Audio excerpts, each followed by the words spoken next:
دوستو، یہ دین دعوت اور تبلیغ کی محنت اپنی پوری زندگی میں، پوری امت میں اور امت کے راستے سے انسانیت میں پورا دین لانے کی محنت ہے۔ اب پورے دین کی کیا بنیاد ہے؟ سب سے پہلی بنیاد لا الہ الا اللہ محمد رسول اللہ ہے۔ کہ سب سے پہلے ہر ایمان والے کا دل کا یقین یہ بنے کہ میری زندگی کے بننے بگڑنے کا تعلق ملک و مال سے نہیں ہے، ڈگری اور عہدوں سے نہیں ہے، چیزوں اور سامانوں سے نہیں ہے، بلکہ صرف ایک اللہ کی ذات کے ساتھ ہے۔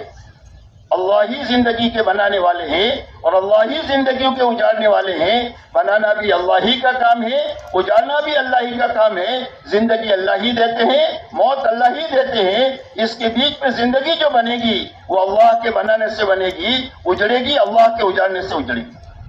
یہ یقین سب سے پہلے ہر ایمان والے کا یہ بنے، اس لیے کہ پورے دین پر چلنے کی جو طاقت پیدا ہوگی وہ یقین کے راستے سے پیدا ہوگی۔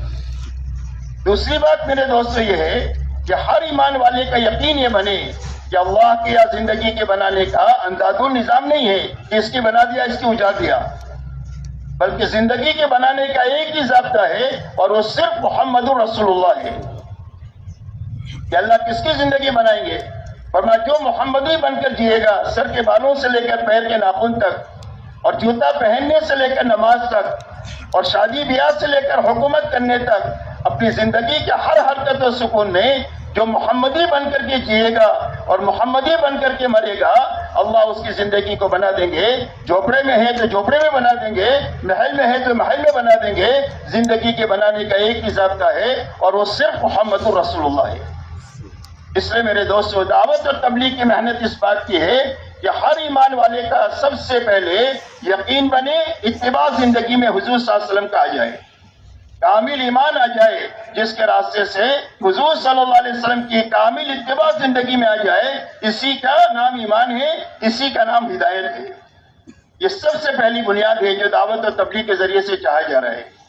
دوسری بنیاد میرے دوستو یہ ہے کہ ایمان کے بعد اللہ کی طرف سے عبادت کے لائن کے احکامات ہیں۔ جانی عبادت بھی ہے، مالی عبادت بھی ہے۔ نماز اور روزے کا تعلق جان کے ساتھ ہے، زکوٰۃ کا تعلق مال کے ساتھ ہے، حج کا تعلق جان مال دونوں کے ساتھ ہے۔ اس لیے اپنی نماز کو ایسی اچھی بنانا جو ہماری 24 گھنٹے کی زندگی کو اچھی بنا دے، اس کے لیے نماز ہے۔ روزہ ایسا اچھا رکھا جائے کہ جو ہماری زندگی میں تقویٰ پیدا کر دے، حرام سے بچنے کی طاقت پیدا کر دے۔ جو حرام سے بچ جائے گا، اللہ تعالیٰ اس کو ایسی جگہ سے روزی دیں گے جہاں سے اس کو وہم و گمان نہیں ہوگا۔ کسی الجھن میں پھنس گیا تو اللہ اس الجھن سے نکال دیں گے تقوی کی برکت سے۔ کوئی نیکی کرے گا تو نیکی کے وزن کو بڑھا دیں گے، کوئی غلطی کرے گا تو اس غلطی کو معاف کر دیں گے۔ دنیا کے جتنے کام ہیں ان کاموں کو اللہ تقوی کی برکت سے آسان فرما دیں گے۔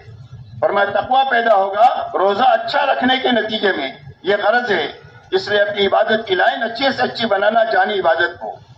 ایسا ہی زکوٰۃ ایسے اچھی خوش دلی کے ساتھ دینا کہ ہمارے دلوں سے بخل ختم ہو جائے اور شو ختم ہو جائے۔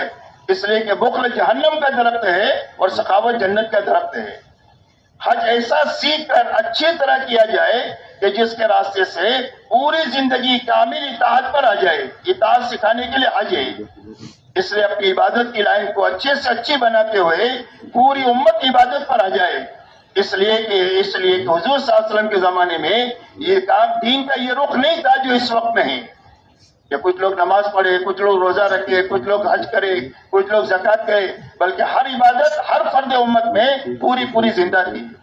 اس لیے میرے دوستو، عبادت کی لائن اچھے سے اچھی بنے، اس لیے کہ اللہ سے ہمارا تعلق تو بنے گا، وہ عبادت کے راستے سے بنے گا۔ ہم اللہ کے بندے ہیں، اللہ ہمارے رب ہے، ہماری عبادت اچھی ہو جائے گی تو اللہ تعالیٰ کے طرف سے ہماری مدد ہو جائے گی۔ اسی لیے فرمایا ایاک نعبد و ایاک نستعین، اللہ تیری ہی عبادت کریں گے اور تجھی سے مدد لیں گے۔ اس لیے عبادت کی لائن اچھے سے اچھی بنانا، اسی کے ساتھ ہماری معاشرت اچھی بنانا۔ معاشرت کہتے ہیں آپس کے رہن سہن کو، لوگوں کے ساتھ تعلقات کو، ماں باپ ہے، بچے ہیں، بھائی بہن ہے، بیوی ہے، شوہر ہے، پڑوسی ہے، تاجر ہے، گاہک ہے، حاکم ہے، رعیت ہے، یہ سارے تعلقات ہیں، اور جتنے تعلقات ہیں اتنے حقوق ہیں۔ اس لیے حقوق کی ادائیگی کے ساتھ اپنے رہن سہن کو بنانا۔ جس میں ہر آدمی دوسرے کے حق کو پہچان کر اس کی ادائیگی کے ساتھ جیے. اسی لیے حضور صلی اللہ علیہ وسلم کی معاشرت کی بنیاد عدل پر ہے، عدل کے احسان پر، کہ اپنے لیے جو پسند کرے اپنے بھائی کے لیے پسند کرے، اس کو انصاف کہتے ہیں اور اس کو عدل کہتے ہیں. احسان پر ہے کہ حق تو دیں گے، حق سے زیادہ دیں گے، اس کا نام احسان ہے. اس سے آگے اثار ہے کہ اپنی ضرورت کو قربان کر کے اپنے بھائی کی ضرورت پہ ہاتھ بٹائیں گے. خود بھوکے رہیں گے دوسرے کو کھلائیں گے، اور ضرورت کا کھائیں گے دوسروں کو کھلائیں گے. سادگی اس کے ساتھ